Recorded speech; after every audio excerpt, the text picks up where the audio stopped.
Salut les égarés! Pour cette nouvelle vidéo, nous allons laisser quelque peu nos chers dinosaures pour nous concentrer un peu plus sur l'organisme qui a été en charge de les ramener à la vie.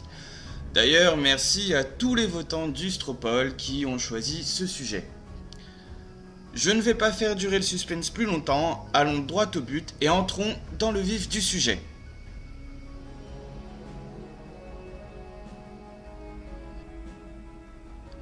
Alors avant de commencer, ce qu'il est bon à savoir, c'est que toutes les informations que je vous donne ici ont d'abord été dans un premier temps des dossiers classés, cachés, et sont revenus plus ou moins à la surface après les événements de 2017. Mais on n'entre pas vraiment tout à fait dans les détails, il manque encore beaucoup d'informations.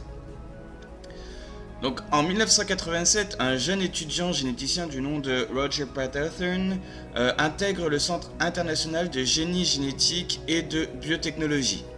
À la fin de son cursus, il rejoint une équipe de recherche à Cape Town en Afrique du Sud en 1990 dans un laboratoire appartenant toujours à cet organisme, donc l'ICGEB pour l'acronyme anglais, où il est très rapidement tenu de travailler sur du génome très ancien attribué à un dinosaure.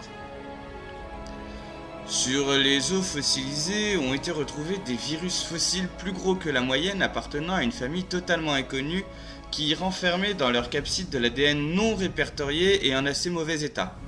Il a été supposé que ces virus devaient probablement se nourrir des bases azotées présentes dans la molécule d'ADN au moment du décès de l'animal. Durant les 3 années qui suivirent, il a pris le temps à la recherche de fonds privés tout en se consacrant à ses travaux. Plusieurs mécènes, notamment des milliardaires souhaitant rester anonymes, alléchés par la probabilité et l'espoir de faire revenir un dinosaure à la vie, financèrent ainsi au fur et à mesure du temps les études, réclamant de plus en plus d'argent afin de regrouper un matériel de laboratoire conséquent et une équipe bien payée prête à travailler jour et nuit. En 1991, il se rend au siège social d'IBM et leur dévoile le projet et l'intérêt d'envergure mondiale qu'il y aurait de collaborer à un tel programme. À la suite de l'entrevue, un accord est rapidement conclu. L'entreprise conceptualisa donc des superordinateurs baptisés Transcoder 1, 2 et 3 qui, une fois installés dans les locaux de Cape Town, servirent dans le séquençage de l'ADN de l'animal disparu.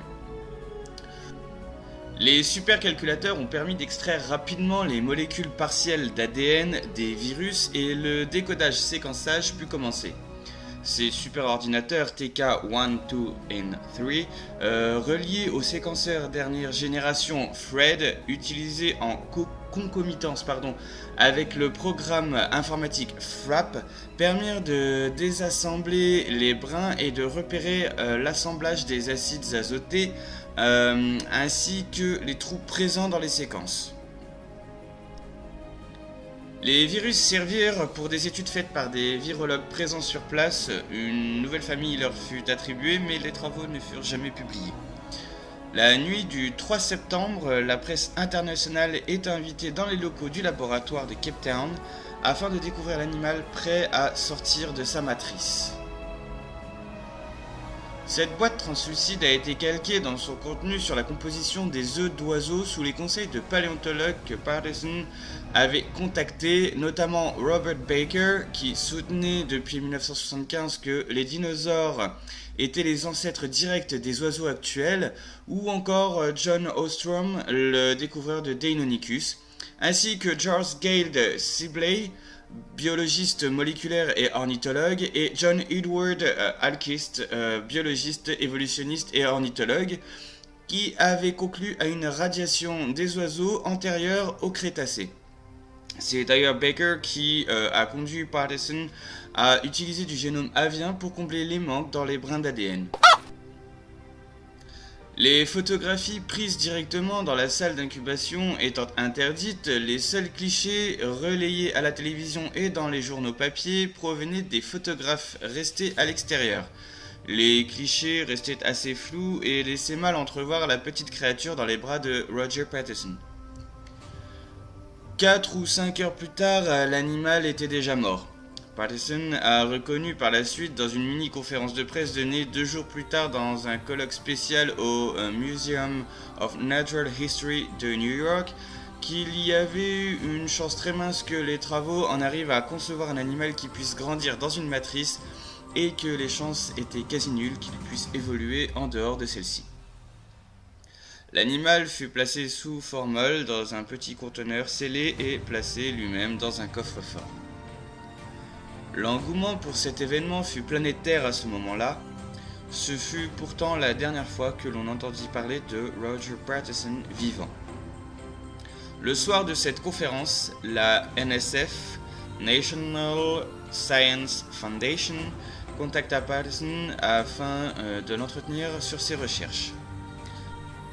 Le lendemain, Patterson fut conduit au siège social de la NSF à Alexandria, en Virginie. Ce jour du 6 septembre 1993, George Williamson, président directeur général de l'organisation, lui fit part des intentions d'un projet en collaboration avec ses compétences tenant d'une autorisation du Congrès américain après une année entière de débats à huis clos appuyés par les lobbies de l'armement et de la pharmaceutique. Un accord provisoire avait été donné à Williamson et ses confrères sous réserve de l'acceptation de Roger Patterson à participer au projet. Lors de l'entretien, Williamson et les représentants des lobbies ainsi que certains ministres américains lui exposèrent toute l'attention qu'ils avaient eue pour ses travaux de recherche et leur admiration quant à la finalité concluante de ceux-ci. Ils lui proposèrent alors d'aller plus loin et de financer la totalité de ses travaux s'il gardait un objectif similaire à celui qu'il avait eu jusqu'au 3 septembre de la même année. Cependant, la totalité des travaux qui allaient suivre, sa méthode de travail et les différents brevets déposés devraient intégralement appartenir à un futur organisme baptisé SONAR, Société d'exploitation des nouveaux animaux recréés.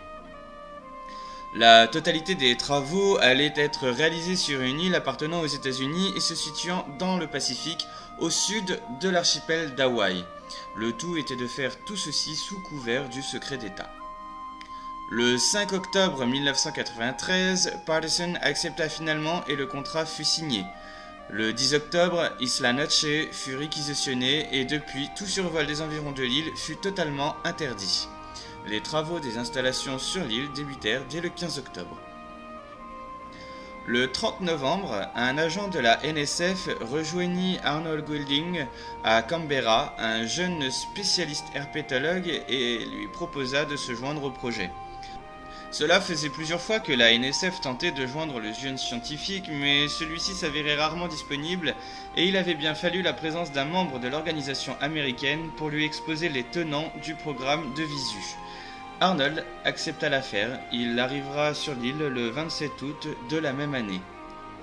Les travaux engagés sur Isla Noche se terminèrent le 24 janvier 1994. Le SONAR fut officiellement créé le 2 février 1994 et l'approbation du Congrès devint effective. 2 jours plus tard, Patterson partait pour Isla Noche, emportant avec lui son premier animal recréé. Le 3 mars 1994, 3 vagues de clonage furent lancées. Les virus découverts sur les fossiles sud-africains ayant été retrouvés sur d'autres éléments à travers le monde par des groupes de jeunes chercheurs employés par la NSF, ayant récupéré les travaux des collègues de Patterson quelques mois plus tôt. L'argent injecté dans le projet a permis une nette amélioration du séquençage et de la conservation des embryons. Une petite révolution biotechnologique se mit en place dans le plus grand secret. À la suite des vagues de clonage, 3 genres représentés par quelques individus chacun se révélèrent viables après la sortie de l'œuf. Le 30 août 1994, Roger Patterson mourut d'un accident de voiture alors qu'il s'était permis de partir 2 jours rencontrer son neveu tout juste né. Malgré cette perte, les travaux continuèrent sans lui. Au 1er juillet 1995, un sous-projet vit le jour sous le nom de Denab, mais ceci est une autre histoire.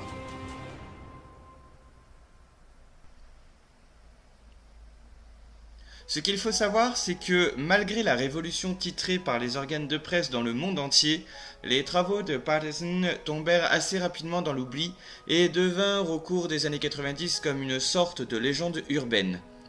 La révolution Internet n'étant pas encore arrivée dans les foyers à l'époque, les quelques clichés datant du 3 septembre 1993 où l'on n'apercevait rien de très clair se perdirent et l'on parla même très vite de canular, voire même de complot.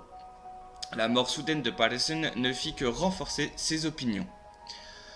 Avec l'avènement d'Internet dans les années 2000 et la mise sous secret depuis le contrat de 1993 au siège de la NSF, l'affaire du dinosaure ramené à la vie ne devint qu'un doux rêve inaccessible.